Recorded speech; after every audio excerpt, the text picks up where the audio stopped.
Maqaa Abbaa, kan Ilmaa, kan Hafuura Qulqulluu, Waaqayyo tokko. Ameen.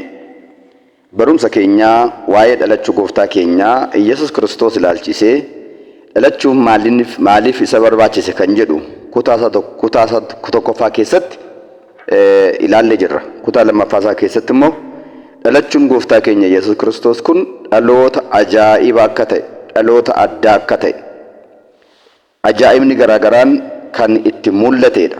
Kan ammoo mee akka armaan gaditti ilaalle tokko, jalqaba duraa abbaarraa haadha malee dhalachuunsaa ajaa'iba. Bara boodanaa immoo haadha isaa durbee dubaroo Maariyaam irraatii sanyii dhiiraa tokko malee abbaa malee dhalachuunsaa ajaa'iba. Kunis maaliif ta'ee yoo jettan, Addaam namni jalqabaa akkasumattiin lafa keessaa akkuma argame sana, kunis ajaa'iba nama jechisiisa. Tokkos mee biqiloonni lafa guutanii jiran, qubaan kan funaanaman, maancidhiin kan haamaman, qottoodhaan kan muraman, kan dhalli namaa nyaatu, kan dhugu, kan uffatu, mana kan ittiin ijaarratu, biqiloonni kun yeroo jalqabaadhaan mee akkamittiin argaman? Akkatuma sanyii tokko malee iyyama Waaqayyootiin, ajaja Waaqayyootiin lafa kana keessaa biqilan. Akkuma kana dhalachuun gooftaa keenya Yesus Kiristoos dubaroo Maariyaam irraas bifa ajaa'ibaa fi dinqisiisaadha jechaadha. Kan lammataa, gaafa gooftaan keenya dhalate kan ajaa'ibi kan biraan ta'e maal yoo jettani, lafa kanaatii haga samiitti ifin diriire. Ifa sana keessa ergamoonni bitaadhaan mirgaan hiriiranii, samiidha hanga lafaatti hiriiranii, galanni Waaqayyoo Waaqa irratti haa ta'u, nagaan immoo namootaaf lafa irratti jedhanii faaruu addaa faarfatani. Faaruun addaa kun addunyaa kallattii hundumaan jiru hundumaatti dhaga'ame. Wangeela Luqaas boqonnaa 2 lakkoofsa 10 kaasee barraa'ee akka jiru kun adda isa taasisa. Namoonni garaagaraa, beektonni garaagaraa dhalataniiru. Gaafa isaan dhalatan ajaa'iba akkasii hin taane, halkan walakkaa ifa akkasii hin ifne, isumaayyuu immoo samiidhaaf lafa kan ulqunnamsiisu, isumaa immoo daarii addunyaa hundaatti faaruun dhaga'amu akkasii hin dhaga'ame. Kanaaf kun adda, ajaa'iba. Inni sadaffaan, gaafa gooftaan keenya dhalate halkan walakkaa ture. Akkuma sida isinitti hime, ifa guddaatu ife, ifa guddaatu ta'e. Matsaafa raajii Isaayyaas boqonnaa 9 lakkoofsa 2 irratti kan raajame sun kan dhugoomsu. Wangeela Luqaas boqonnaa 2 irrattis barraa'ee akka jiru ifa guddaatu ta'e. Sanyii ifa sanaas takkaa ta'ee hin beekne jechaadha. Inni arfaffaan, namootaaf ergamoon, samiidhaaf lafti, lubbuudhaaf foon, Waaqayyoodhaaf namni walitti araarame. Ergamoonni, tiksoonnii fi ergamoonni waliin faarfatani. Ifni samiidhaaf lafa quunnamsiisu, faaruun samiidhaaf lafa quunnamsiisu, lubbuu fi foon kan gammadanii ililchan hin ta'e. Kun ajaa'iba guddaadha. Kun dhalachuu gooftaa keenya Yesus Kiristoos hin ta'e. Egaa jechuun maal jechuudha? Namootaaf ergamoonni kan ololanii turan, samiidhaaf lafti, namaaf gennati kan ololanii turan, amma araarri bu'uusaa, nagaan bu'uusaa mirkanaa'e jechaadha. Inni itti aanu shanaffaan, diinni keenya inni jalqabaa Daabiloos yeroo faaruun kun addunyaa maratti dhaga'amu, yeroo ifni kun addunyaa hundaatti ifu, raayyaan ergamoota isaatii addunyaarra bobba'aa jiran battaluma rukutamanii faaruu ergamootaa kanaan gara Si'oolitti gad deebi'an.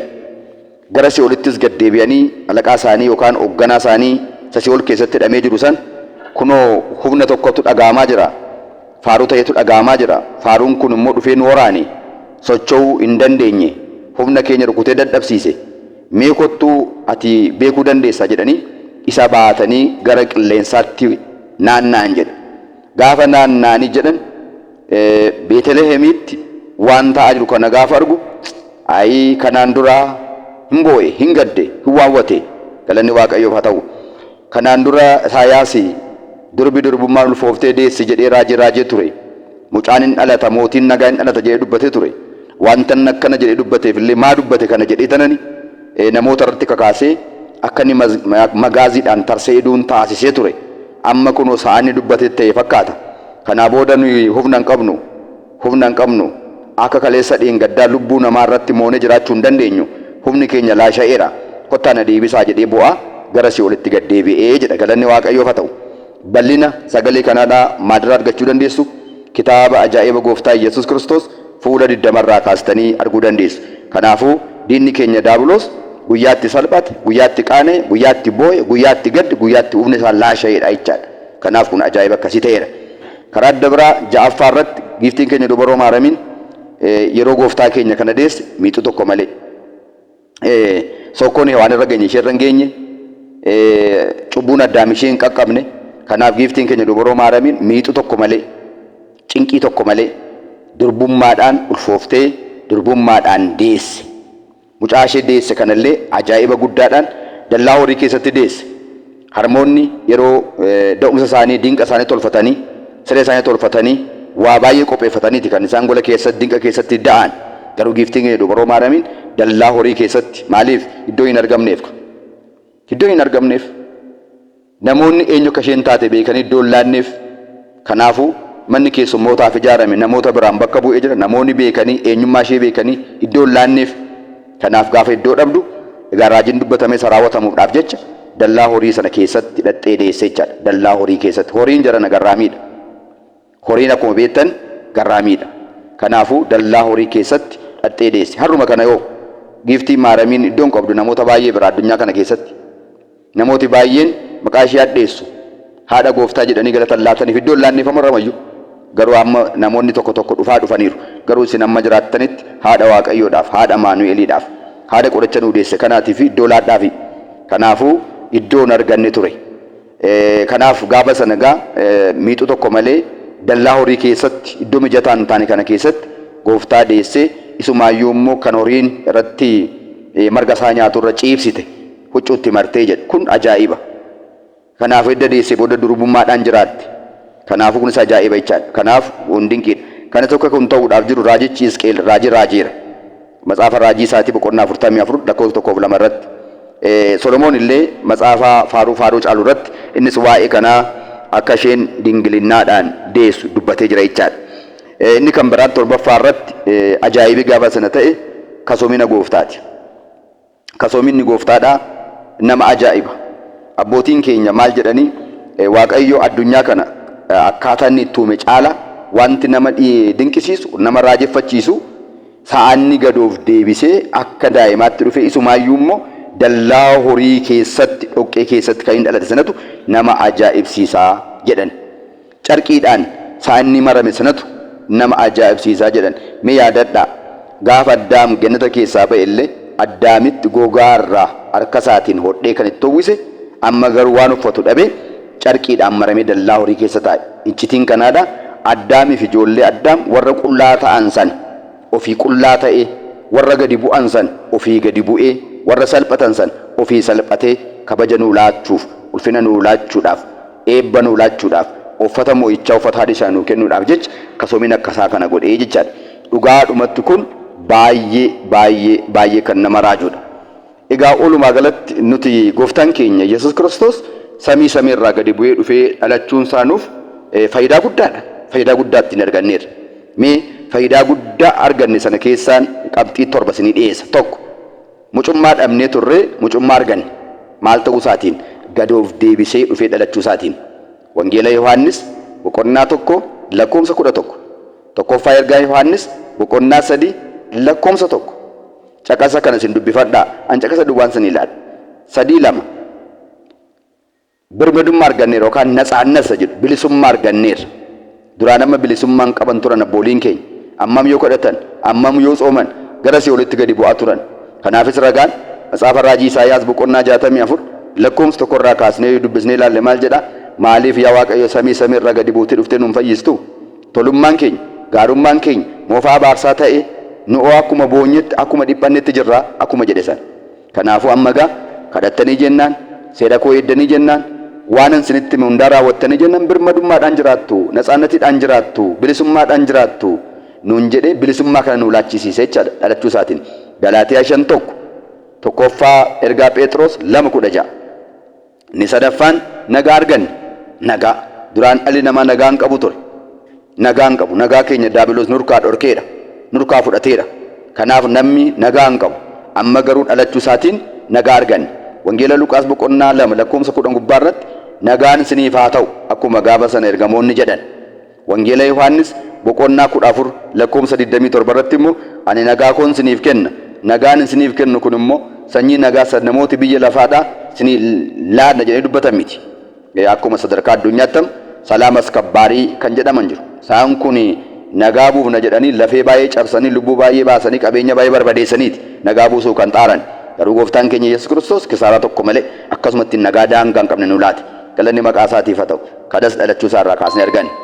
Inni kan biraan tokkoffaa ergaa Phexros boqonnaa 3 lakkoofsa 18 hanga 20 gara mana hidhaa gara Si'ool warra deeman sana hin dhaqee isaanitti misraachoo nagaa lallabe jedha.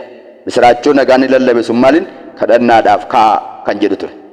Kadhannaadhaaf kana dhiifama nuu godhi gaafa jedhan nagaan siniif haa ta'u jedhe.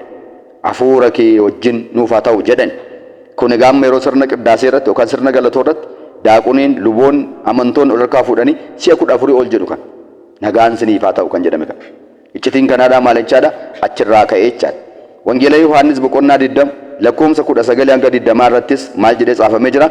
Edda du'a mo'ee ka'ee booda kan gooftaan keenya barattoota isaa badhaase inni jalqaba nagaan siniif haa ta'u ittiin jedhee jedha. Nagaa dhabanii rakkachaa ture dhalli namaa waan ta'eef nagaan murteessaadha waan ta'eef nagaan barbaachisaadha waan ta'eef nagaan jiraan hundatu jira waan ta'eef nagaan siniif haa ta'u jedheedha. Inni eenyu waan ta'eef abbaa nagaa mootii nagaa waan ta'eef jechaadha. Kanaaf mootiin nagaan nu dhalate. Isaayyaas boqonnaa 9 lakkoofsa 6 irratti akka caafame. Inni arfaffaan maal arganneerra dhiifatama arganneerra. Miirata haganyiteenaal araara dhiifatama arganneerra. Faarsaa 86 lakkoofsa 15 irratti Waaqayyo abbaa dhiifama abbaa araaraa gara laafessa arjaa akka ta'e caafamee jira. Kanaaf gara laafina isaatiin dhufee dhiifama nuu godhe. Gaarii nu hojjenne miti. Hojii ba'eessa yookaan hojii Waaqayyoon gammachiisu dhalli namaa hojjete miti. Maqaa masaaf jedhee waaqummaa isaaf jedhee gara laafina isaaf jedhee dhiifama nuu laate. Kanaafuu Saqooqa Ermiyaas boqonnaa 3 lakkoofsa 22 baay'ina araara isaatirraan kan ka'e nuyi fayyineerra jedha. Nagaa arganneerra jedha. Baay'ina araara isaatirraan kan ka'e. Baay'ina araara isaatiin nuu laate. Kunis kan ta'e dhalachuu isaarraan. Qabxii 5ffaa irratti du'a baraabaraa jalaa oolleerra. Du'a baraabaraa jalaa oolleerra. Duraan egaa namni gaarii hojjetes maal godhes sirriitti gadi bu'a. Du'i baraabaraa kanaadha. Amma garuu edda gooftaan dhufee nu fayyisee booda namoonni sana jalaa duunee turre du'a sana kee kaaneera. Sichi immoo karaan itti du'a sana jalaa ooluu dandeenyu qajeelfama nuu kenneera. Daandii nutti agarsiiseera. Irra bu'anii deemuun garuu kana booda carraa abbaati yookaan fedha abbaatichaadha. Roomee 5:17 Roomee 6:20 hanga 23 tokkoffaa Qorontos 15:54. Inni ja'affaan balballi gannataa cufamtee turte nuu banamte. Dhufee dhalachuu isaatiin balbala cufamte sana nuu bane. Inni torbaffaan diina keenya daabiloos irratti aboo humna akka argannu mataa isaarraa akka ejjennu akka isaa ofirraa ifannee deebisuu akka dandeenyu maqaa isaatiin aboo kana nuu kenneera jechaadha. Galanni guddaan Waaqayyootiif haa ta'u. Egaa dhumarratti waa tokko anan sinii dabalu maalinnaa jettanii mucaan dhalate jedhame kun mucaan dhalate kun nuuf maaliidha? የተወለደው ሕፃን ለኛ ምናችን ነው? የተወለደው ሕፃን አማኑኤል የተወለደው ሕፃን ጌታችን ኢየሱስ ክርስቶስ ለኛ ምናችን ነው? ጎፍታን ከኛ ኢየሱስ ክርስቶስ እኒ ዳይመተ ይዱ ፈደለት አማኑኤል እኒ ጀደም ኢየሱስ እኒ ጀደም ክርስቶስ እኒ ጀደም ፈይሳ አዱኛ እኒ ጀደም ኑፍ ማሊድ ኒከነ ሞን ይላል ኑፍ እኒ ማሊዳ ብደን ጅረኛት ከናፍን ጃለን ዋቅፈን ኑፍ ማሊድ ሻን ጅረኛት ኑፍ ማሊድ ነገኛ ከኛት ኑፍ ማሊድ ኢፈ ከኛት ኑፍ ማሊድ ኡጋድ ኑፍ ማሊድ ኦፈተ ከኛ ከፈነ ከኛ ኑፍ ማሊድ ዳንዲ ከኛ ኑፍ ማሊድ በልበለ gara jireenyaatti ittiin galleedha. Egaa giiftiin gadi dubaroo maaramiinis durbummaan ulfoofte durbummaan kan deesse innis harmee kanarraa foon isheerraa foon lubbuu isheerraa lubbuu dhiiga isheerraa dhiiga dhufee fudhatee nu fayyisuu jaallateera. Kanaaf isheen maal jedhamti? Haadha Amaanu'eel, haadha Fayyisaa Addunyaa, haadha Waaqayyoo, haadha biddeena jireenyaa nuuf deesse, haadha bishaan jireenyaa nuu deesse, haadha nageenya keenya nuu deesse jenneetoo galateeffanna ishees ni jaallanna. Galanni Waaqayyoof haa ta'u. Kutaan ittaanu sadaffaan itti fufa. Maal jedhan immoo Beetelemitti maaliif dhalate kan jedhu kutaan sadaffaan isaatti fufa. Waaqayyoon waa gargaaru, Waaqayyoon wajjin haa ta'u, ayyaana kana ayyaana gaarii nuuf haa ta'u, ayyaana kanarraati ayyaana isaa, eebba isaa, fayyina isaa Waaqayyo nuuf haa baay'isu. Ayyaana kanaan Waaqayyo biyya keenyatti araarame biyya nageenyaa, biyya quufaa, biyya badhaadhinaa, biyya inni kufe itti ka'ee, inni laaf itti jabaate, inni bade itti deebi'ee mootummaa isaadhaaf nama qophoofnu Waaqni nu haa taasisu ayyaana gaarii kutaadha sadaffaan itti fufa.